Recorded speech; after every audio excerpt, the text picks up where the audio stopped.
Hello, ladies and gentlemen. My name is Jerry Bees, and here we are continuing the Lana Del Rey journey. We started all the way back with Born to Die, which, when you think about it, is the perfect way to name your debut album if you're Lana Del Rey, because it's born, which is a good thing, and dying is a bad thing. And I, for one, have noticed that is largely what Lana Del Rey's music is all about. I want the glamour, I want to be cutesy, I want this and that, but also, I don't mind if it's a little bit messy. I don't mind if it's really messy at all. And so we listened to Born to Die. I liked it well enough, and I think maybe I liked it more than I think I do right now, but listening to Paradise was truly an experience for me. I know it's considered more of an EP. It was a smaller sample size. I believe there was only 8 songs, but in those 8 songs, not only did I think we got some of Lana's best vocal performances, but the best songwriting, some of the best atmospheric compositions within the music. And I'm very, very, very excited to continue the journey today with Ultraviolence. Again, don't know a ton of stuff that we're getting into as far as maybe context or what the general themes of the album we're getting into today. But I did see that Dan Auerbach of the Black Keys produced most, if not all, of this album, which I'm very excited to see. I know that Dan has done a lot of production over the years for not only big pop stars, maybe some more indie guys, more underground guys, and I'm excited to see that pairing with Lana Del Rey. Get ready to be depressed. Well, it's not like any of her music's been that happy. I feel like you should really check your expectations at the door, especially if you've listened to any Lana Del Rey project at all. If you're getting into another one, you should probably know what you're getting into. So I think I'm mentally and emotionally prepared for what we're getting into today. Most of this album was made on one take, and she used a $10 microphone holding a paper in front of it, and she sang through it and made her voice sound cooler. I love shit like that. If you guys got stories about how things were recorded and what they did for anything that we react to, not just Lana Del Rey, please let me know down in the comments, as well as any thoughts that you have on my thoughts as we continue the album reaction. If you want to catch us live while we're doing one of these reactions, go ahead and click one of the links down in the description to do just that. And if you want to see any of these reactions before they come out on YouTube, unedited and uncut, almost in full, go ahead and check out my Patreon where you can get just that for $1 a month, as well as some other tiers. I'm starting to produce original content again for once. You'll get early access to that too. So the one thing I have to say today is through this Lana Del Rey journey, I've done pretty much the exact opposite of what I was doing with my Taylor Swift series, where if there was a bigger version, that's what we were going to react to. With Lana Del Rey, I wanted to only look at the standard releases, but I pretty much only do it on Spotify, and they only have the deluxe version of Ultraviolence up. I figured, well, maybe I can go ahead and play it off of YouTube just to get around that whole deal. But my chat would have, it just would have been fuck you, fuck you, fuck you, fuck you for the duration of all this. Fuckers. So we're going to do the deluxe today. That's fine with me. But for any song that we don't get to on this Lana Del Rey journey, there will be a Google Forms link down in the description for you to recommend that I listen to or watch any live performance or just any song that wasn't on any of the standard releases that we had listened to. And then at the end of the journey, we'll have a couple streams, maybe one stream, maybe a couple, where we react to those. And those will be held on Patreon, so make sure that you're there for those live streams or on the Patreon. There's benefits to this. It behooves you to not miss a moment of the action, folks. So, let's see. Dan Auerbach, Lana Del Rey, Ultraviolence, Deluxe, 2014, 14 songs, 1 hour, 5 minutes. Let's dig in. First track, Cruel World.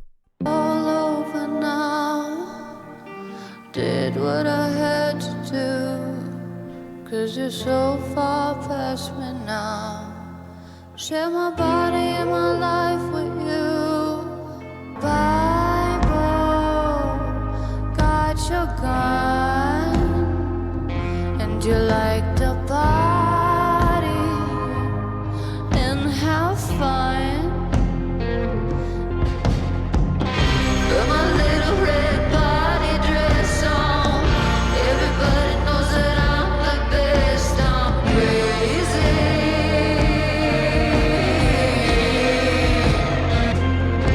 Because you're young, you're wild, you're free.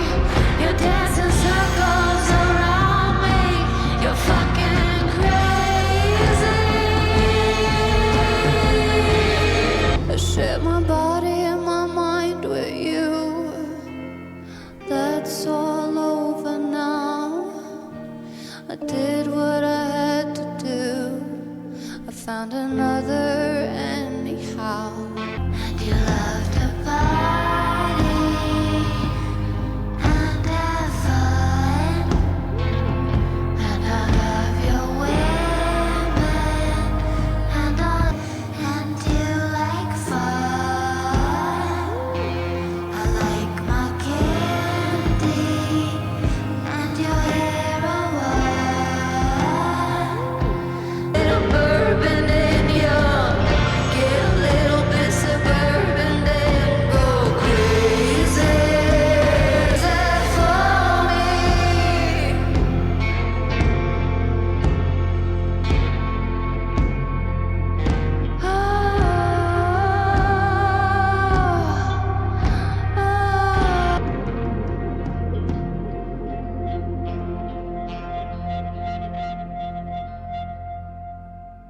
All right, so I'm already pretty interested to see where this goes because, how it opens with the composition, with the music itself, right? We are still getting those like slower kick drums we get out of, that kind of Lana Del Rey sound where she's kind of creating this atmosphere. And it's not ambient, but it is like it makes it feel like the space in which the music lives in is just very wide and allows you to kind of swim in it a little bit. And that's the same here, but in a different way. Like it's very cowboy, it's very Western, especially with those guitars coming in and how they're tuned, which, knowing that Dan Auerbach was going to be producing this, like it immediately rings true to that. And so like, it's already making sense for me here. And I don't know how true this is, but this is, again, my interpretations, right? My reactions. But in how Paradise kind of started and how this one is starting, where, that first track, the name escapes me, on Paradise, where it was like, just kind of like taking like a road trip and just leaving, right? Just going and leaving somewhere to hopefully, some better place or whatever it is. And then again, that's kind of bookended by the last song where she kind of gets to paradise, maybe, right? She, there's gargoyles out in front of these mansions and these places that she's staying. But it starts out with like leaving somewhere. Something has ended. She just needs to get the hell out. And here, she's starting with an ending. As far as, I shared my body and my mind with you. That's all over now. So I think it's a very common thing to, start an album with something is starting. But here, I do enjoy that perspective that something has ended, and it was all very brief and not very specific at all, which I don't mind. We can carry just that theme as we go forward. Out one door and into another, and so that's kind of setting up that kind of stage here. And I like these little, even though there's not a ton of specific things going on. She's laying down these things that we know her for, right? This like idea of like Americana, or like, what's America known for? Bibles and guns, ladies and gentlemen. Greatest country on earth. Greatest country on earth. Later in the song, we get I got your Bible and your gun. So maybe she's taking control now. If you could look at maybe religion overall and, firearms as a way to assert power over people, she's taking it back. She's taking it back there. But other than that, partying, having fun, being messy, being pretty, wearing a little dress. It's all Lana Del Rey, but in a different kind of vibe here. Cowboys. It's maybe not as orchestral as we've seen in the past. So it's a new album, it's a new project, it's a new way to express herself, and I'm excited to see exactly how that gets done. It seems to describe a descent into hell, sets a tone for the album's journey. The psychedelic side gives a wandering aspect as if it's under the influence of bourbon, melancholic, dramatic. All right, moving on here, folks. I think we have the titular track, Ultraviolence. I stood for deadly nightshade, 'cause I was filled with poison, but blessed with beauty and rage.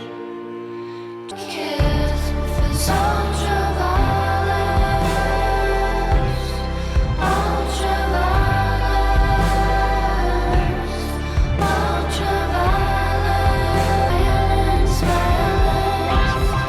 Give me all of that ultraviolence. He used to call me poison, like I was poison ivy. He hit me and it felt like a kiss. I can hear violence, violence. Give me all of that ultraviolence.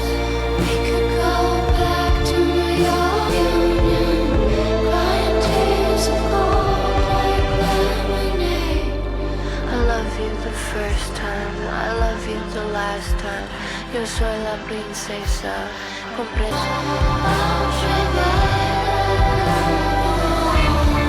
I can hear sirens, sirens.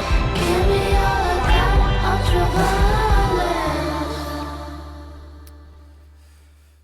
I don't mean to jump to conclusions, but at least in this first go around here, there's something about the violence in a relationship, right?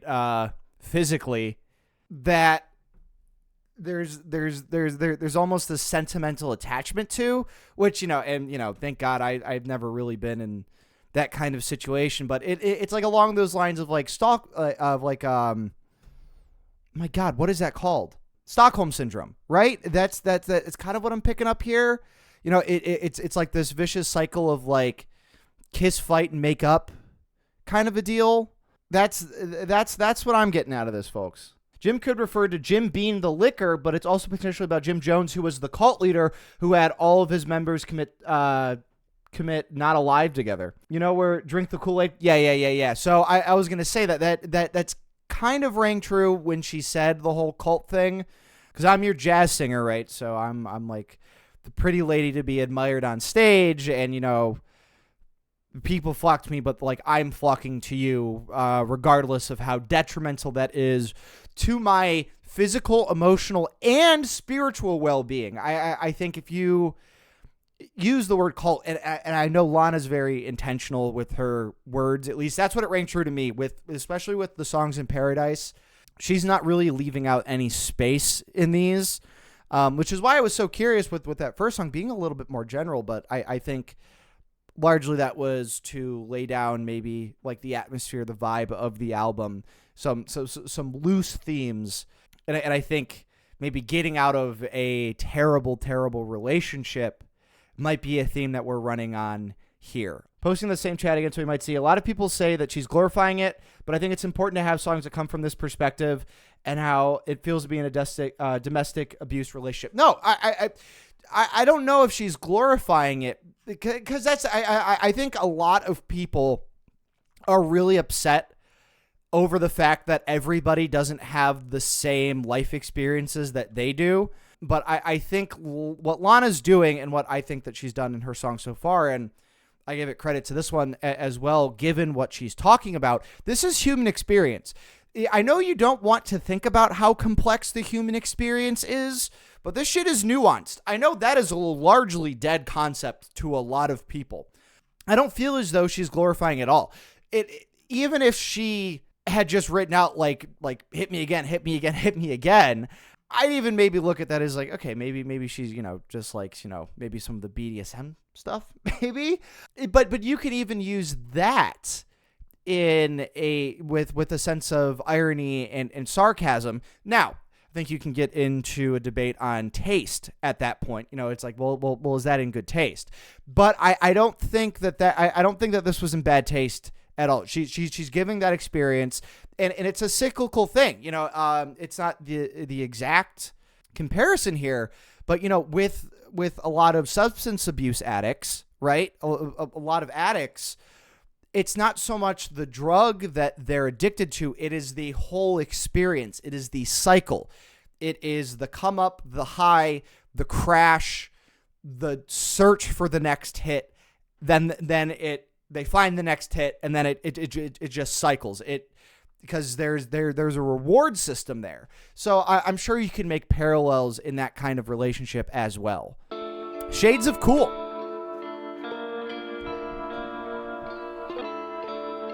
It's like James Bondy already.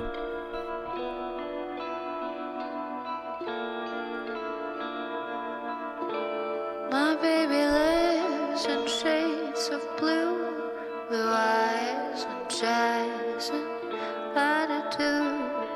He lives in California too.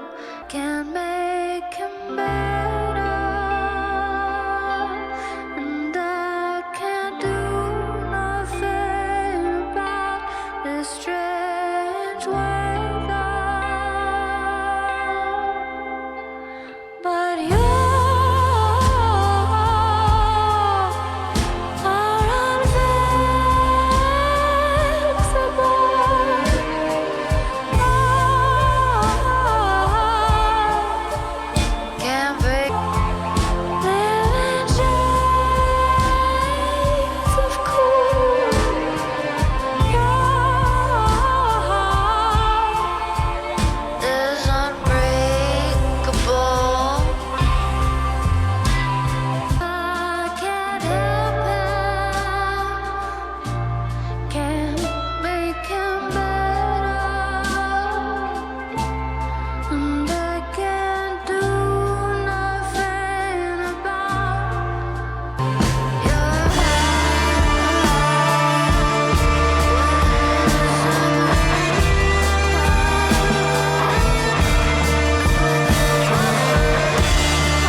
Yeah, so it's gonna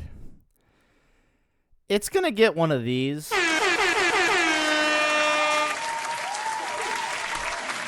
What? Okay. All right. So thematically, right, within the lyrics, it's kind of a progression on what we've kind of already talked about here. And this one definitely, sends the whole substance abuse theme home and how that affects a relationship, right? You want to get through and you just can't. Where, she's identifying these two parts to this guy where it's like, yeah, he does have like a heart and he wants to relate to and get to know somebody and find all those great things that love can bring. And she's kind of like, yeah, take that, drugs. Like, like not for you is like, she's holding this like momentary sense of power over the drugs and his affinity for them. He prays for love, he prays for peace, and maybe someone new, but it's like the writing's on the wall here. Other than that, though, this is one of the best vocal performances we've heard from her so far. Progression at the beginning of the song that made it so cinematic. Like I said, it sounded like James Bond, and she just obliterates this chorus. And I think one of the things I'm beginning to really appreciate about Lana Del Rey I always figured that she was a pop star, and I'd hear songs like, her biggest songs. I'm like, this is like a lot slower than I think, maybe your standard pop star shit is. But, it come to find that a lot of her music sounds like this. And I really appreciate what she's doing with that in like making people sit down and listen to it. I mean, the music is already so atmospheric and it creates such a large room for that, right? And God, I guess I'm looking at the I'm one of many as like a metaphor for the drugs. I could be wrong on that. That was just my first take. I mean, sure, but he's also a whore. Two things can be true. I'm not saying that two things can't be true. Play it while walking home at night and ascend. I don't know. I'd feel scared. I'd feel too scared. I'm scared of the dark, and it sounds scary. I don't know if I can do that. I guess though, it's pretty explicitly here. He lives for women too. I'm one of many Bonnie Blues. So there's that line. I think, in connection with maybe the substances as well. I don't know. Brooklyn, baby. Don't know what I need. They think I don't understand the freedom land of the 70s. I think I'm too cool to know ya. I said, well, my boyfriend's in a band. He plays guitar while I sing lyric. I've got feathers in my hair. Brooklyn baby, I'm a Brooklyn baby. Colors like they forgot to read. I think we're like fire and water. I think we're like the wind and sea. I'm free. Ooh, I'm free.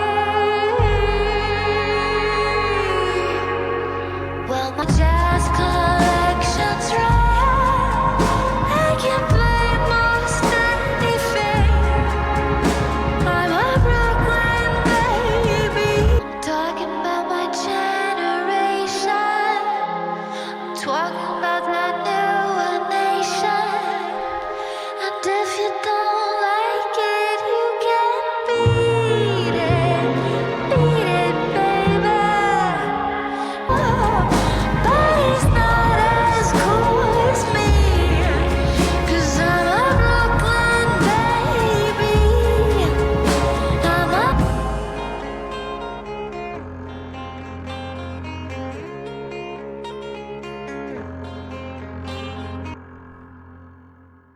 All right. So that was Brooklyn Baby. And without hearing Brooklyn Baby, I didn't know that we needed more songs that rhyme while I sing Lou Reed with I get high on hydroponic weed. That bar is just... It's good shit, pal. There's no other way to put it.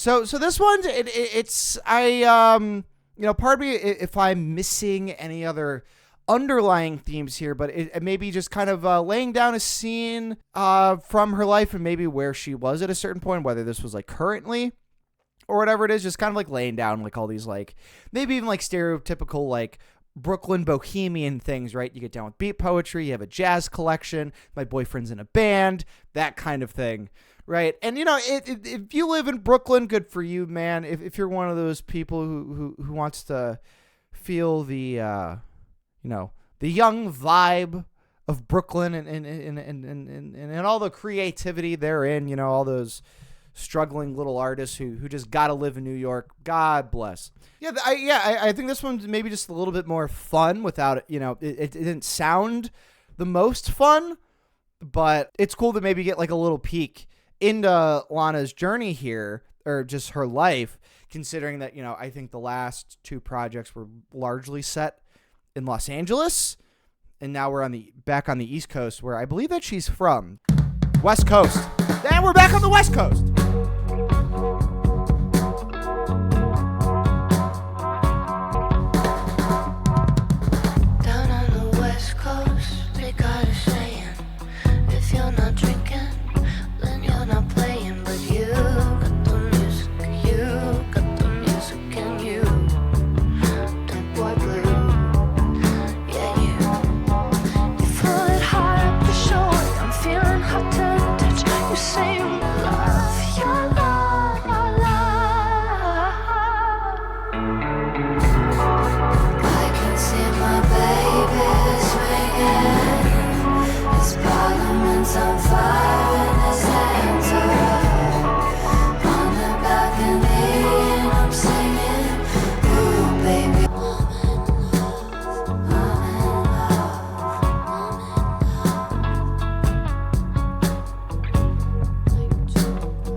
that was West Coast off of Ultraviolence, and we had a comment here in the chat that said the Guitar Men are eating in this project, and I figured they would. That was like one of my theories coming into this, knowing that it was going to be produced by Dan Auerbach. Like, there's no way that we don't get that Dan Auerbach sound in here. It's guitar forward, it's blues based more than anything else. And goddamn, blues fits Lana Del Rey so well, and it's not like overt blues. It's blues rock. It's that alternative indie blues rock that Dan Auerbach and Pat from the Black Keys, and I'd even argue Jack White, probably even a little bit more, kind of brought back in in that kind of indie blues rock stylings that we saw from the late 90s and early 2000s.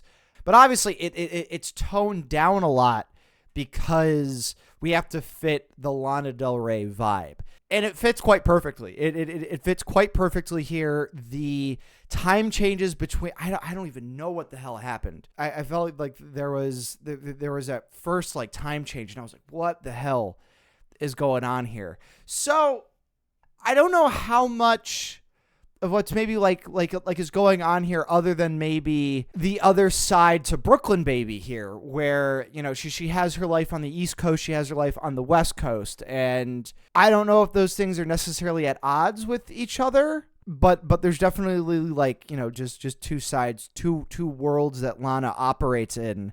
She, in the last song, she's talking about her boyfriend, and then this one she's talking about just this other guy in a band. You know what I mean? Did I like the song though? Yeah, I was gonna say, this one's coming in at 4 minutes here, which is probably the shortest one on the album so far, I want to say. No. Ultraviolence was a little bit shorter. Maybe a little bit more accessible, just the general public, just because it is a little bit more blues rock based, but it's blues soft rock, but not soft rock, because it's Lana Del Rey, so it just inherently has that edge to it. She left her man on the East Coast, and now she's with her man on the West Coast, and they're on the balcony by the beach. He's smoking his Parliament. I was gonna say, Lana is totally somebody who would hang around people that smoke Parliaments or smoke Parliaments herself. I don't know. I smoked cigs for a long time, and there's just a certain vibe to people who smoke Parliaments. I think there's a lot you can tell about a person from the type of cigarettes they smoked. Sad girl. Am I not a band of fools like you? Creeping around on the side. My man, you haven't seen it. He's got the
All right, so the message of, feeling like shit because, you're either the side piece for somebody that's in something more serious, or on the other hand, being, thinking that you're the main girl and, your man's got these other side pieces, doesn't make you feel that great. She's bringing up Bonnie again, and in that other song, talking about Bonnie's Blues. So let me ask this question.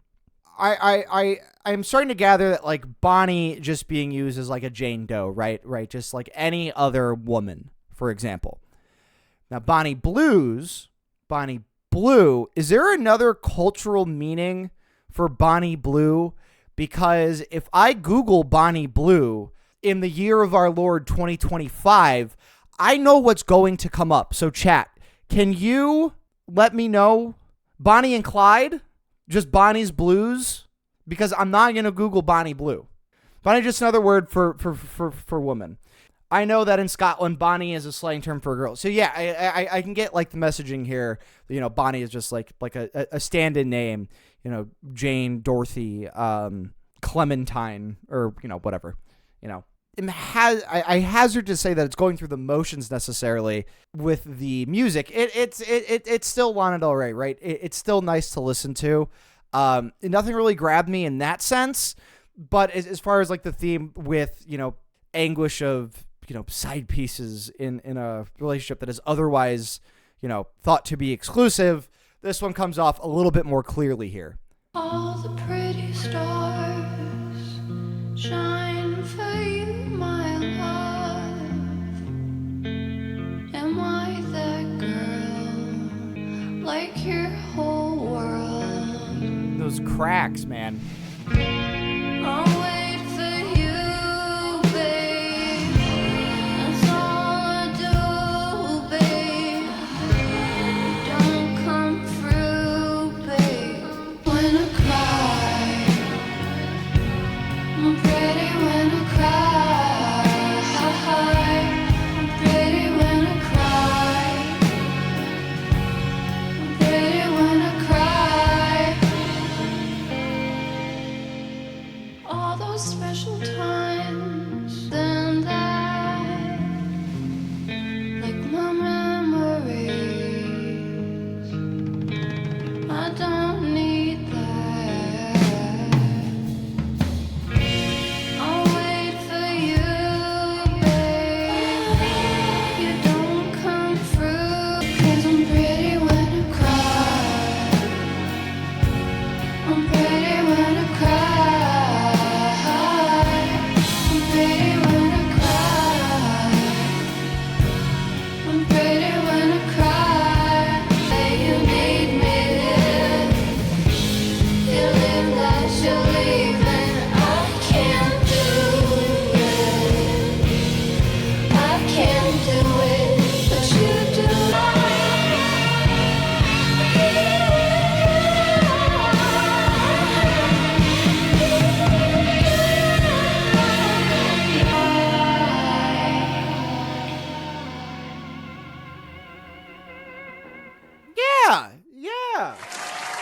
Yeah, you know what I mean? I find myself digging the shorter ones on this album a little bit more, and that's not to say that, I think this one so far has been the most sonically consistent in, with how each song sounds after the next.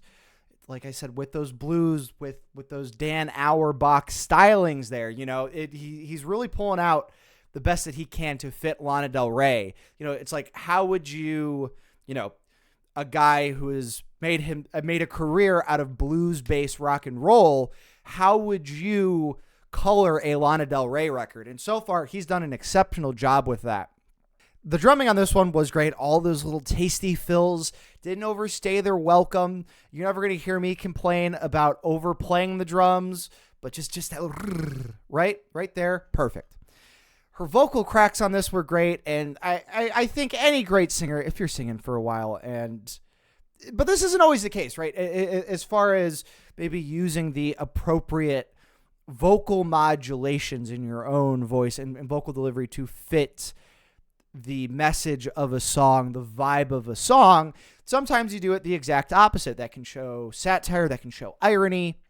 But here it's very much on brand for what the message is, which is like, we're just kind of going over like she feels as though she's neglected again and how that, makes her cry.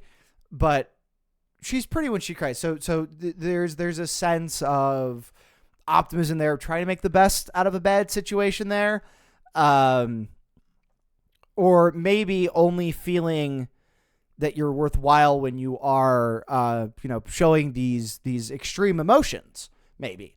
And on that note, with like how she's doing like the vocals, I noticed like these little things throughout the album, and this goes back to Brooklyn Baby, and I forgot to mention it. Like there's this line where she says talking, but I swear to God she said talking, right? How you would if you lived in Brooklyn, right? Give me a coffee. What are you talking about, right?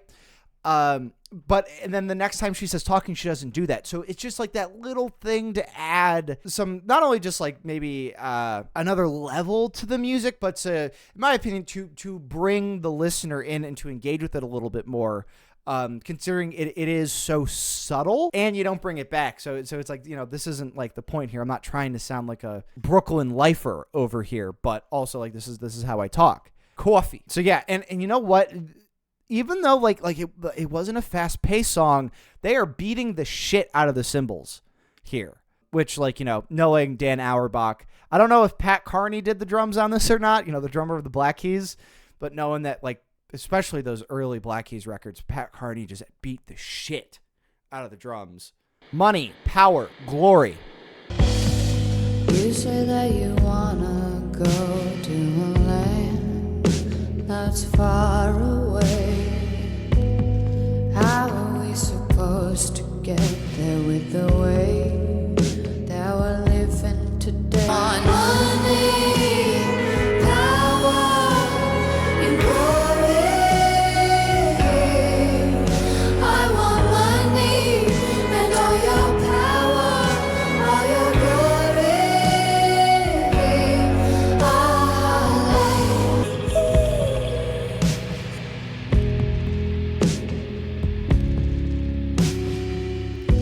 The sun also rises on those who fail the call.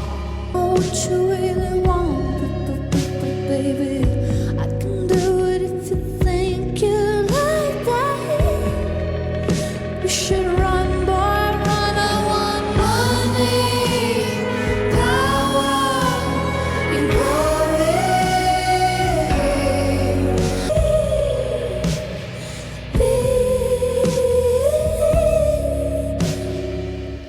Dope and diamonds, dope and diamonds,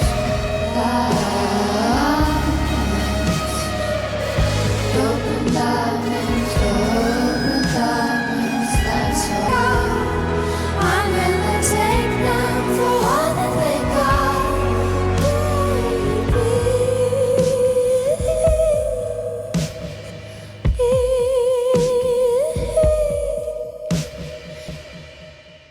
So, this album doesn't have like a hard narrative, but there's enough things that she's talking about on a consistent basis, right? As far as feeling, bad and sad, that, she's otherwise being treated like a side piece, whether or not it's from other ladies or substances, and she's going, back and forth between the West and the East Coast, not necessarily living two different lives at all, but, those are just definitely the world that she's operating in, and seeing the same things, despite the location, she's still seeing these same things here.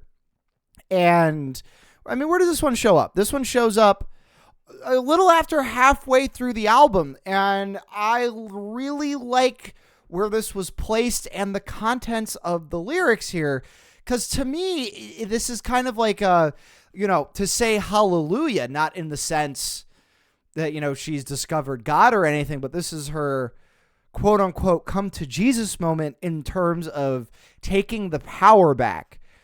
She's not going to let, these dudes and these, and these substances be the death of her or get the better of her in any way. She brought up, you got your Bible and you got your guns. You talk lots about God. Freedom comes from the call, but that's not what this bitch wants. She said it, not me. So where it's at in the album, near halfway, we'll see what we get after this. Tend to eat my own words here on the channel. Everybody knows that. All of the faithful. I now like this is renewed interest in me. Not to say that I was like losing interest too much, but there was okay, song after song, we are kind of taking slightly different angles maybe on the same scenario or same like themes. Whereas here, this is a very different take. Now next song. Fucked my way up to the top. Okay. Life is Riviera girls. I fucked my way up to the top. This is my show. Go, go, go. This is my show. You're a whore. Don't even know what you're good for. Mimicking me's a fucking bore. Song tonight about your favorite girl. Fucked my way up to the top. Go baby, go, go, go, go, go, go. I need you, baby, like I breathe you, baby. Fucking need you, baby, more, more, more, more. Lay me down tonight. I need you, baby, like I breathe you, baby. I need you, baby, more, more. So I guess I was right in the sense that I kind of clocked that she's taken the power back here. This was like, the most optimistic we've seen her since. There's like this sense in this line, and I can kind of see this is like talking to, the dudes or dude, who neglected her and made her feel, like shit, I'm a dragon, you're a whore. So maybe in the sense it's like, okay, you be screwing around, I can screw around, but at least I'll get something out of it, right? I'm gonna do it to the top. And if you want to try to be like me, well then you're just going through the motions, because there's only one of us, right? There's only one of us who's gonna win, and it's gonna be me. Lana said that this is a sarcastic song, kind of in response to people cough, Lord, whoa. We're saying about her authenticity only to turn around and emulate her style. Yeah, no kidding. Coming right after Money, Power, Glory, it makes sense thematically too. No, it 100% does. So actually, I hadn't really ever thought about comparing Lord to Lana, but I guess it makes a little bit more sense now that I'm kind of thinking about that. No, I don't know nothing about Lord saying shit about Lana Del Rey. As a man, women support women. Let me as a man tell women to support women. TM. Copyright that weakness for herself as a power move. That's exactly what I mean. She's like, I'll do exactly what you're doing and butt your head off. Now let me spit some fire here. Mimicking me is a bore. So I'm liking this, right? No, does she get let back down? Does she keep up the fight? I don't know. See, this is what I mean by like the subtleties that she's very good at, because just listening to this passively, you're not really getting any kind of narrative. But it's and there really isn't one, but there is this progression that is happening. Like, let me lay down all of the bad shit that's going on in my life, then I'll show you how I feel about it. I guess she's been telling us how she feels about it. But now here's what I'm going to do about it. Laura says, Bees, you were like spot on first listen. It's crazy. Yeah. Well, what have I said? I'm not always right. I'm just never wrong. All right. Well, let's move on. Let's see if Lana Del Rey actually kills a human being. Old money. Blue hydrangea, cold cash divine, cashmere cologne, and white sunshine. Where have you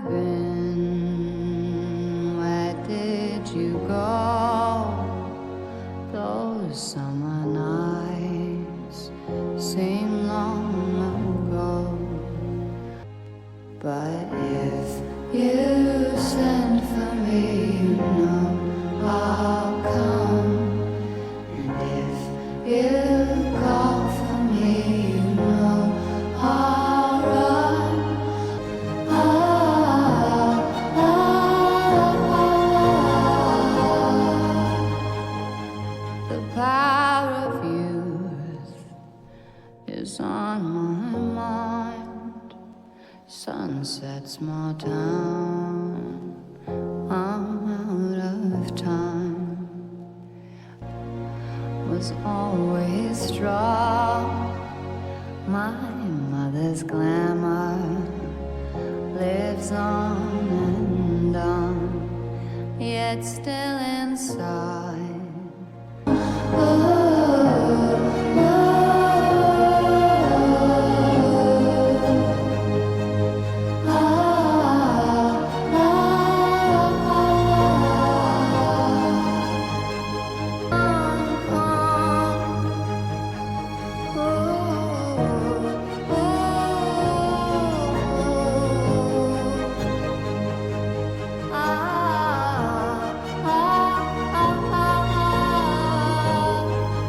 Sunset and vine, and we were young and pretty. Just give me a quick second here.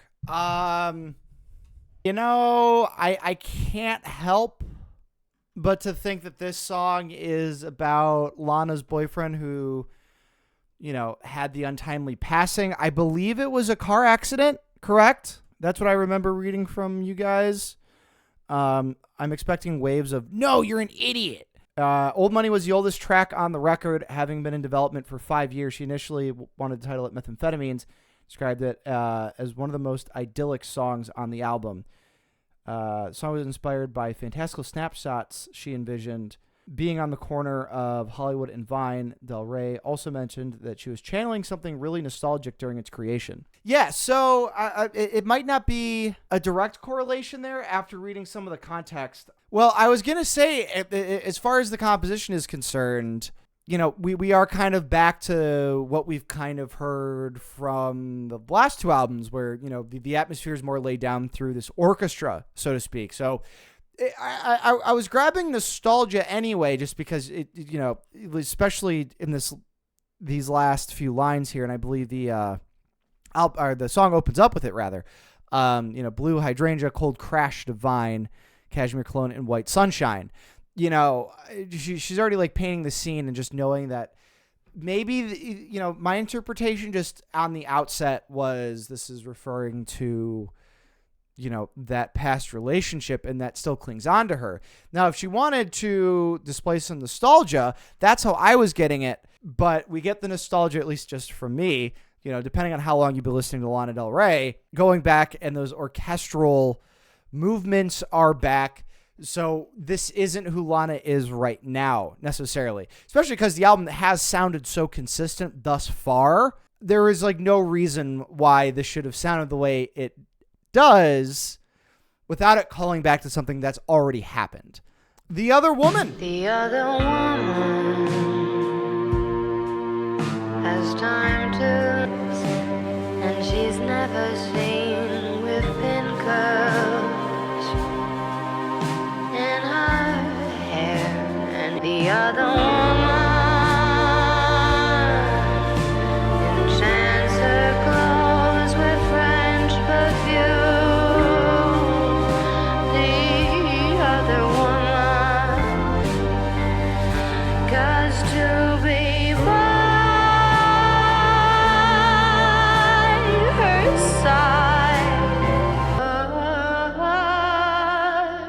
the other woman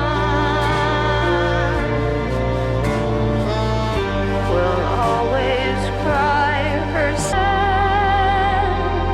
her life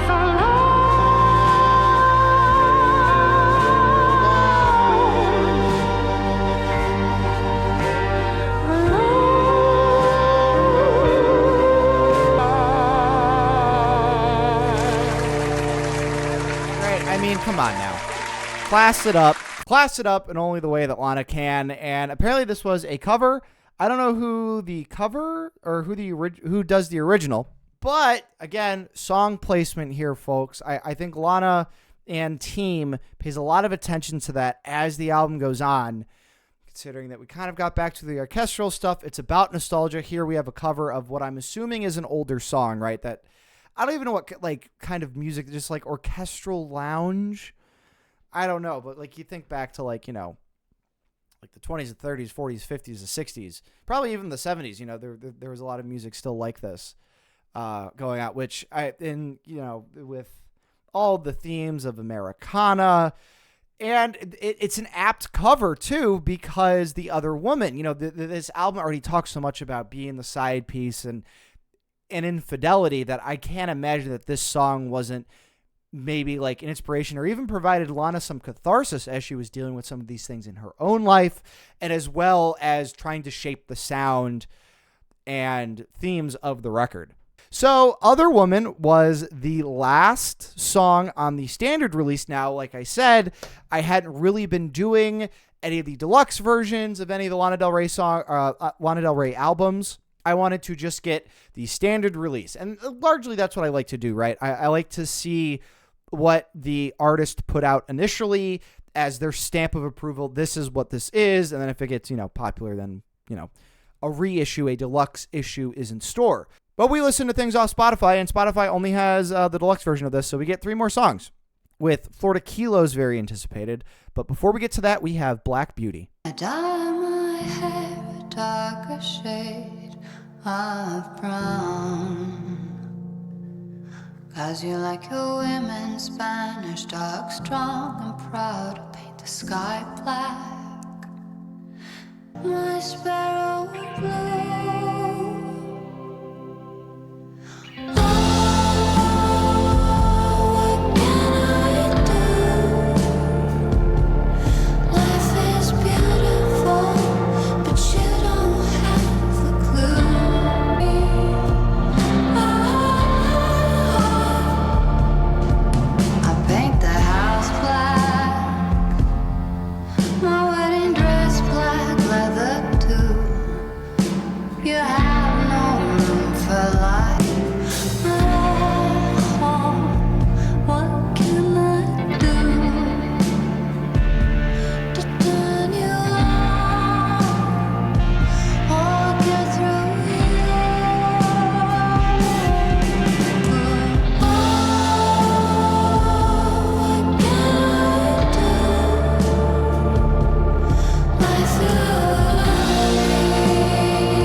So you can tell that this one was made for the album, but I'll get into why that. I'm glad it's on the deluxe and maybe not the standard release. You know why it's on the album? Because it does fit the sonic mold of everything. We have like the longer kind of guitar notes that, allow us to swim in the music. That's the ambient backdrop of this album, and it has been. It has, those flashes of like percussion that we've seen throughout the album. But thematically, it does just maybe take me out of it a little bit. Sonically, I'm glad we're kind of back to that sound. You can tell that this was supposed to be on the album. I'm like trying to get away with something that isn't just like bringing up the Rolling Stones Paint It Black. There's, it's like the metaphor on what color can convey, and pretty, it actually wasn't made for this album. It was supposed to be on Born to Die. Then it was leaked, so she put it on this. But I think it does fit this album better. Well, sonically, it definitely does. But like I said, thematically, it is a little weird because the rest of the songs have, in large part, right? In large part, have kind of gone over the same themes, where we got to see a progression if we were looking closely at it. And, Paradise, with it being so short, didn't really have a set in stone narrative as well. But by the end of it, you can look at the through lines and go, okay, something has kind of changed here within Lana. And I felt that the same was kind of true especially closing on that cover of The Other Woman to kind of put a stamp on those themes. Let's get on with it and go to Guns and Roses, not Guns N' Roses, Guns and Roses. Cry Me a River Slash. Fuck you, Axl Rose. Let you stay.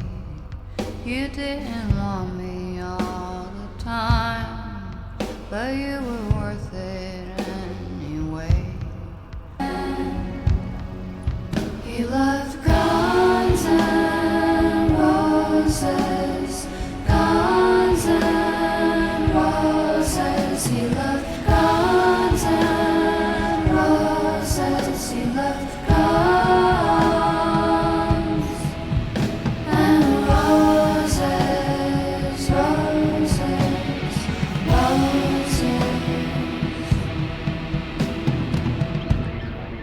Should have left Las Vegas and then began again.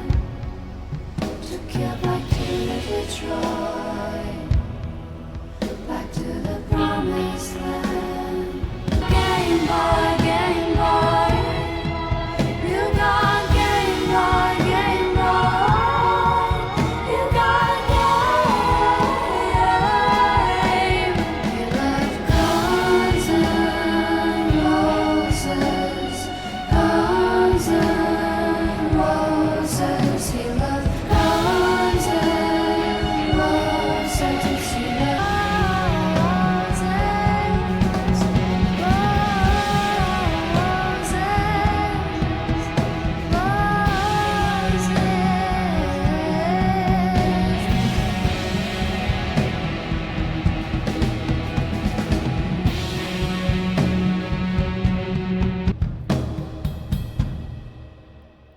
You know, did I notice like even some synths in this one as well? I mean, that guitar tone, especially there at the end, that kind of carried us through a lot of this song, gave us some 80s there, I think. You know, you could even argue just with like Guns N' Roses, right? You know, big 80s band. Game Boy came out in the 80s.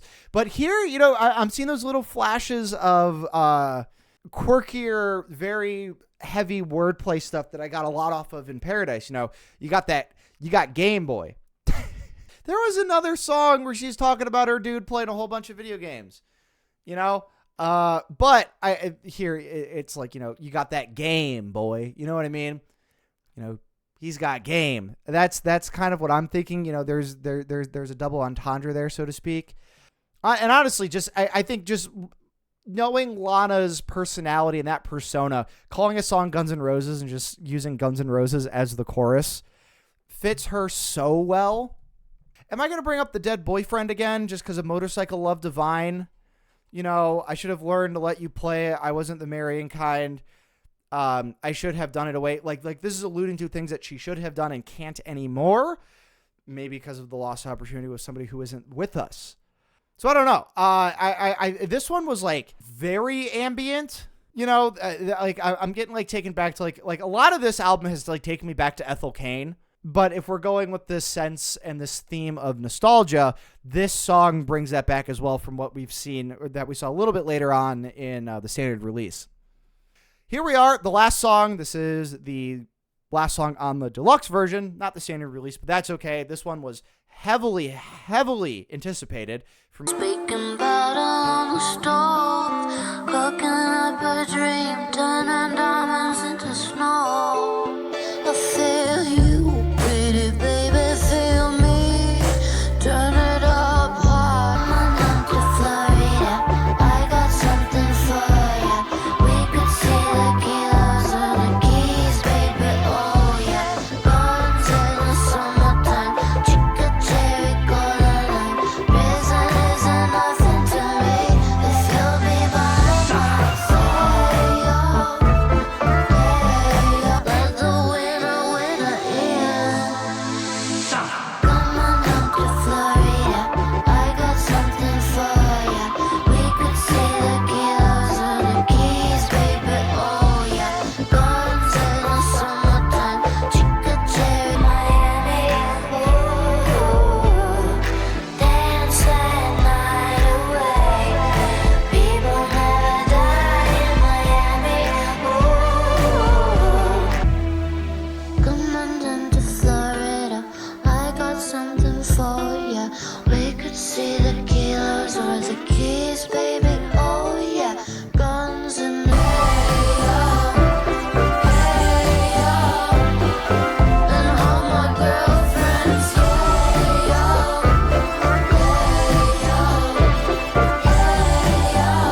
know it's just the deluxe, and maybe you can just look at that as just like bonus content, right? Not really maybe fitting into the themes of the album. And then this one definitely doesn't. But I like it just in the sense that we're leaving off on a very positive note, even if I wouldn't recommend doing any of this stuff, but hey, your body, your choice. I think that's the most important thing. Just don't get hurt. No, this is something that like brings me back to Paradise, not only in a lot of those themes in Paradise, but obviously Yayo, right? I feel like Yayo maybe could have been like an 8-minute song, and then this could have been like, the other side of that, so to speak, in more than one way. Not only because the song's about cocaína, right?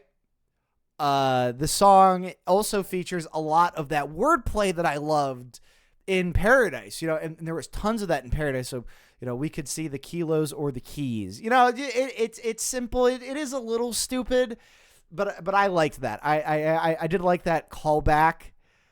At least to me, that was a callback to some of the other wordplay that we saw on Paradise. One of the reasons why I love the Paradise so goddamn much. I'm 6 years old. What does she mean by white lines? See me after the show. See me after the show. Yeah, look, it's a hustle. It's a rat race. Find your way, man. Find your way. Get what you want. See, I wanted attention.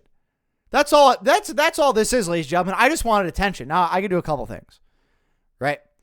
I could start a revolution. I could do some pretty nefarious things, or I just start a YouTube channel. So that's what I did. This is all attention. That's no. I kid. But no, it feels nice to have people listening to me. Thank you for watching. No, and I think that without even saying it, I think that comes through pretty well, especially in this song and other songs that we've heard. Maybe not so much this album as a whole, but there are those like glimmers of, Lana being a bad girl. And that's the way that she likes it. She's gonna, as the band Cake put it, she's gonna tour the facility and pick up the slack. But with that said, what do I think of Ultraviolence Deluxe version on the whole? I think I could actually pretty easily compartmentalize the bonus tracks from the standard release here. Ladies and gentlemen, I mean, it's fucking Lana Del Rey. It's fucking Lana Del Rey. Now, somebody in the chat did ask me whether I liked this or Born to Die more. And I get it. Like this is maybe like her true second album. I get it that Paradise was maybe more of an EP. Then I saw that there's like tons of different versions with like Born to Die and Paradise on them.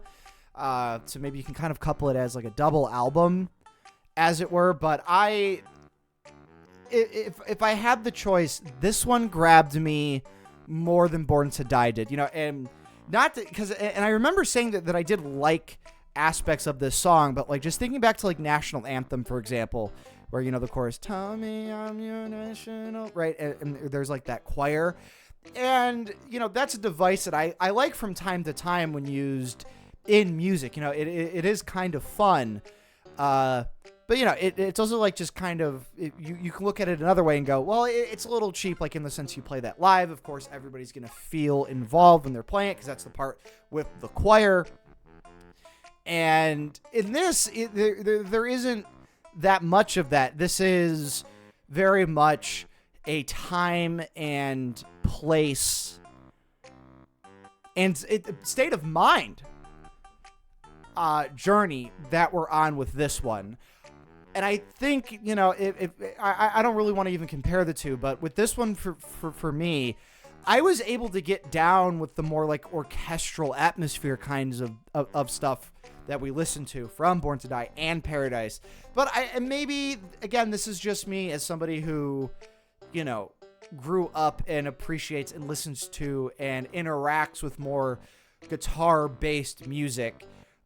Dan Auerbach, behind the board, let's say, in the studio with Lana, brought a lot of that flavor. And knowing that, this wasn't a happy album at all. Dan is somebody who, again, made his fame off of blues blues. And that really went to benefit Lana's image on this album. you know, these little like half road trips she takes us on between Brooklyn Baby and West Coast also just make it feel like just like the Lana persona is much bigger than herself, you know, just in the sense that she's going from place to place. She's somebody wherever she is, but that somebody has those feelings. You know, she's tired of getting played with.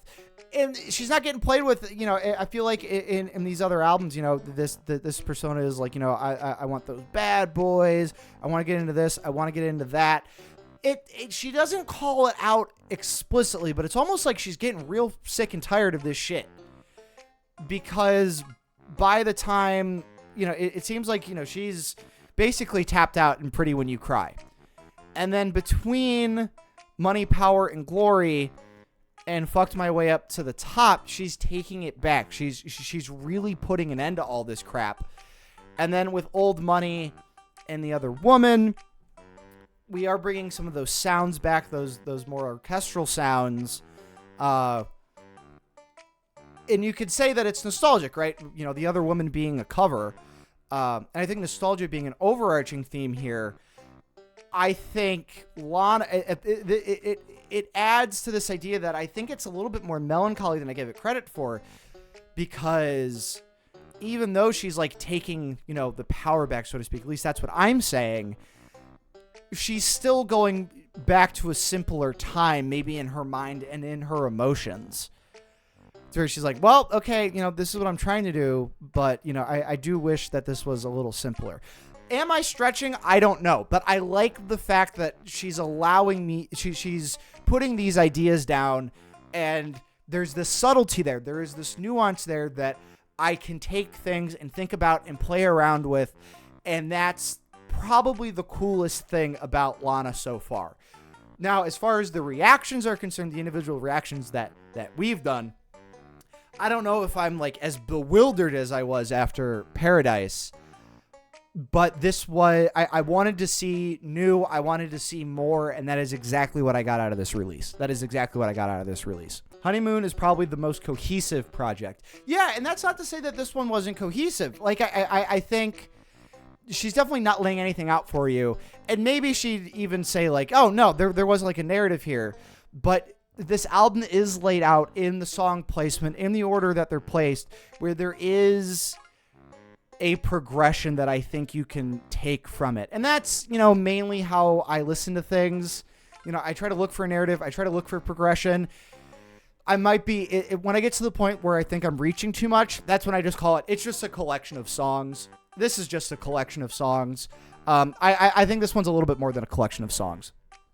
So that was my reaction to Ultraviolence by Lana Del Rey. Let me know your thoughts down in the comments on my thoughts. Did you like what I had to say about this song? Did you hate what I had to say about that song? I'd love to know what you have to say, as well as any other context that you can provide to me to help this empty head of mine. As a reminder, if you want to catch us live, make sure you click one of the links down in the description.